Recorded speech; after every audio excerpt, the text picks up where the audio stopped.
So, okay, so I want to ask you guys a question, and raise your hand if you'd like to answer. What is personal information? Can anybody give me a definition or tell me what personal information is?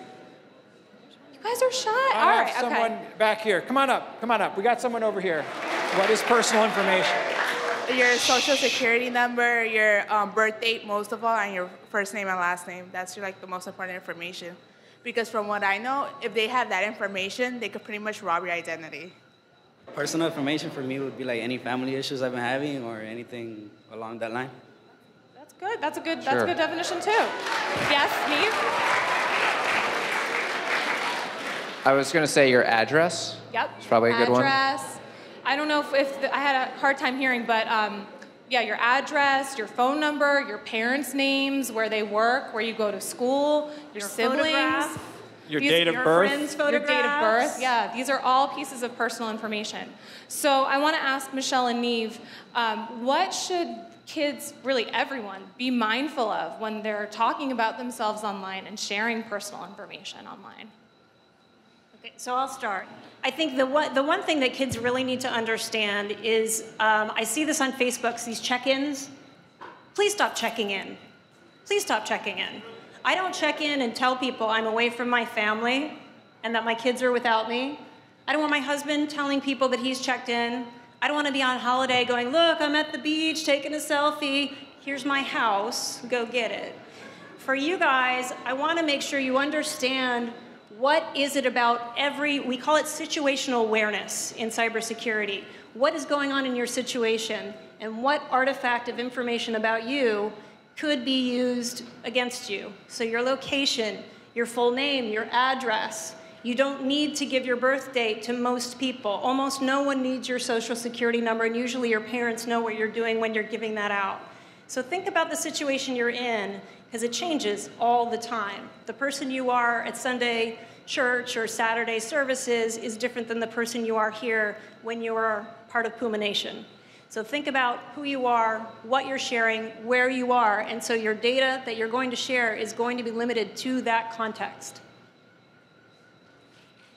Yeah. I love the Pumas. Yeah, I mean, that's all totally true. I don't check in. I also disable the geotag function from my iPhone.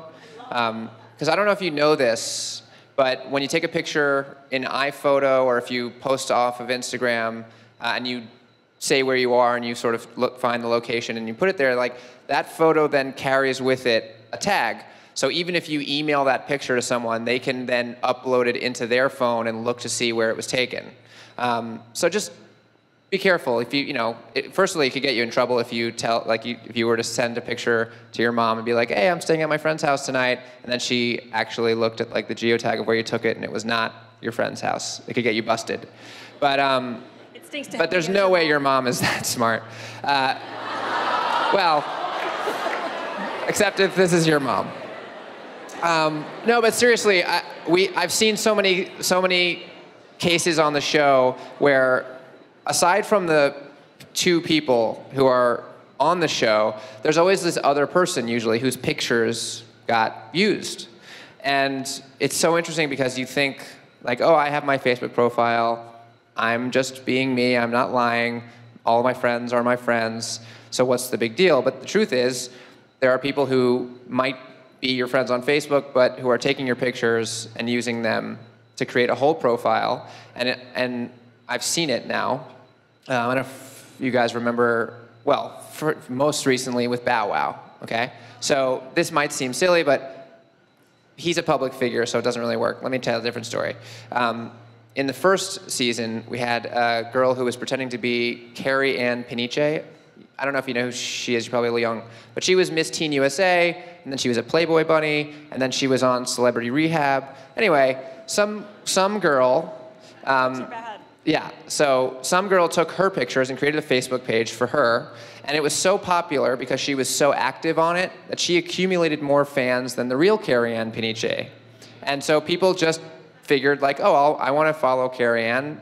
They typed her name in, the first page comes up, has the most fans, and they just assumed that was her. And so what's crazy is that even the real Carrie Ann's manager was friends with the fake profile. And so the profile was getting like requests and business offers to come and do things like this, except not talking about internet security, talking about other things. And she wasn't getting them because someone someone pretending to be her was getting them instead. So you don't know how people are going to use your pictures. It could be for a weird fan page. It could be for a whole nother profile. And they could do real harm using your image. And it could get you in trouble. And I've seen that also on the show where a principal called another principal because he thought that a kid from that school was messing with some kid from his school, but it was really just some other person using a picture of that. There's a lot of things that can happen. So really just be smart with the people who you're really friends with, and even your photo on Facebook and all the ones that you make private and public it's not hard to download them and start a new fake person. And so yeah, just be smart with who you share your photos with and all of your information.